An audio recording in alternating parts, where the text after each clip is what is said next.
Hi everyone, Miss Schlarman here, and today we are going to talk about how to create a relief still life where it kind of pops out. You're going to see me do this one in fast motion, then I'm going to slow it down demonstrating this one, and then you'll create. Let's get to it. First step, we're going to cut the paper, use symmetry to create our vase. Then we are going to be adding on our decorations before you glue the vase onto the background page. It's very difficult to color on it if it's already glued. So make sure that you color your vase before you glue it onto the background. Now, a still life is anything that is set up on a table and it's not alive. So a simple one is like a still life, or a shoe could be a still life, or a stuffed animal could be a still life. But a puppy that's alive is a portrait.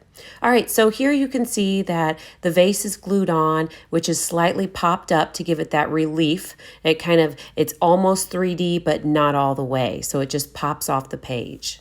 So this one is already an example you saw in fast motion. So let's talk about how to do it here. So first of all, I'm going to take another piece of paper, and I don't want to use the entire piece of paper. So I'm just going to fold it so I can get half of it. And then I can use this other half to make 3D flowers that can pop out on there. So I'm going to set that to the side.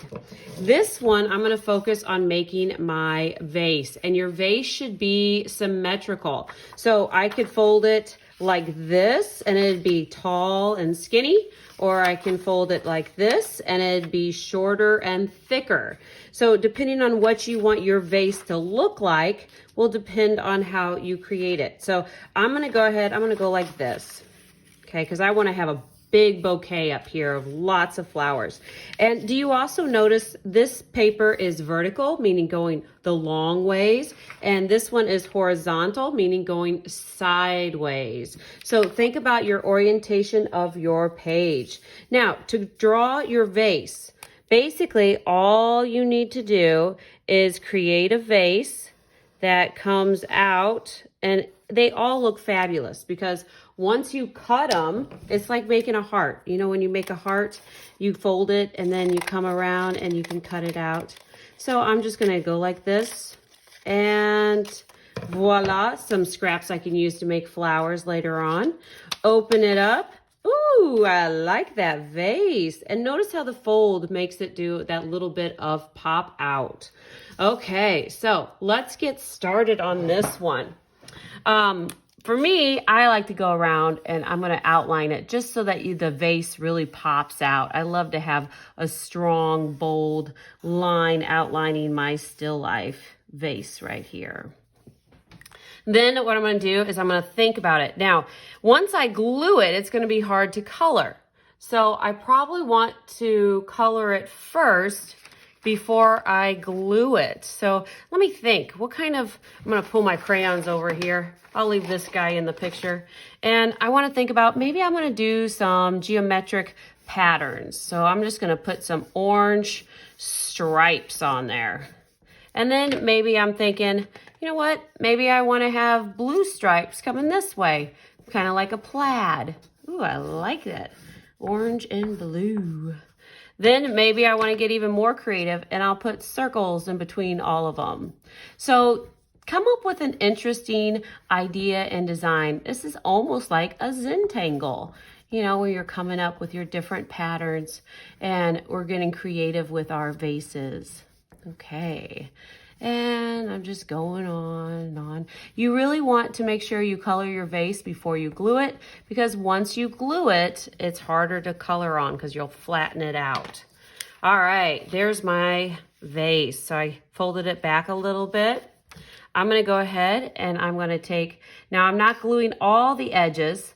I'm just a little bit on the sides, not the top where the opening is, and not the bottom, because those are going to pop out. And I just have a little bit of glue. We don't want to use a whole lot. All right, so then I take it and it's popped up just a little bit because I want to have it that like 3D look coming out. And then I'm just gonna push these down. If you have too much glue and it gushes out, maybe just grab a little paper towel, wipe it up as you go on. Remember, a little bit of glue will go a long way. All right, next, I need to start designing my flowers. I can draw some of my flowers, or I could color some of my flowers. Here's my scraps. So this blue flower over here, I absolutely love. He's so cute and fringy. So if you have colored paper, use colored paper. But if you don't have colored paper, use your scraps and color them. So here I'm gonna come in this. I'm just gonna color this side, and I'm gonna color this side. And then I'm gonna do fringe with my scissors. Okay, so I'm gonna take this, cut it. Now, fringe is when you cut, but you don't go all the way up to the top. And you have to be careful with scissors so you don't cut your fingers. If you need to, ask for an adult for help. Take your time. And then I'm gonna take this and I'm gonna roll it up. And it's gonna make a little poofy flower that I think are so fun. Okay, once you get it rolled up, then you can fold it down, change those around, and make your little poofy flower. Now I'm gonna put a little glue on here so my poof stays together. I'm not ready to glue them to the page just yet because I want that to set up just a little bit. Now let's bring him back here. And let's think about some other flowers I might want. I don't know. Oh, you know what? Maybe I'll draw them in first. Then I'll do some just simple flowers. You can make any kind of flower you want. I mean, you could even do heart flowers. You know, make that turn into a rose. Oh, wouldn't that be fun? Maybe I'll just do hearts all over. Oh, I'll do a combination. A bouquet. Maybe I'll do a rose. One of the ways I like to draw roses is like make a spiral like so, and then you kind of give it a scoop like so, and then you have your stem, and then you have your leaves, and then you got your thorns, okay? So you can make all kinds of different flowers. Your bouquet could be different. It could be the same. Maybe it's got baby's breath in it. You know, maybe it's got some green foliage in it. You know, have some wisps coming out. Get as creative as you want to with it. There, you know, get those stems coming in. They can be all kinds. Maybe they've got signs in there that says, I love you. That'd be kind of cute coming in. And then, you know, I'm going to go ahead. I'm going to take this guy and glue him right here.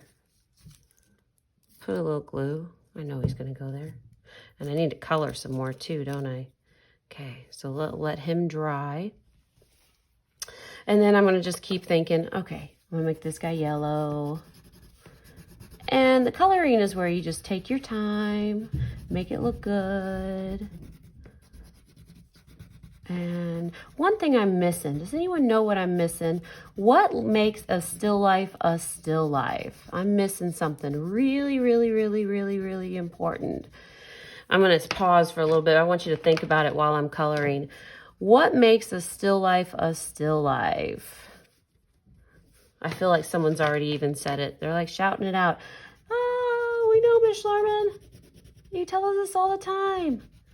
A table line. Yeah, so a table line, like this one over here, makes your vase sit on something, and it has to go behind it to give it the proportional view that separates the back of the wall from whatever it is sitting up on. So you want to put your table line in there so it looks beautiful.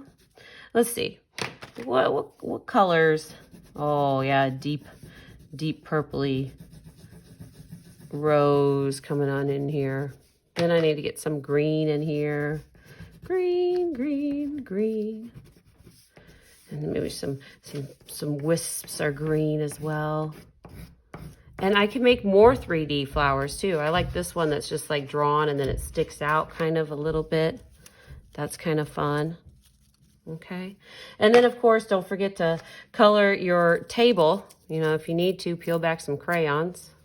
It's always a fun part, peeling crayons.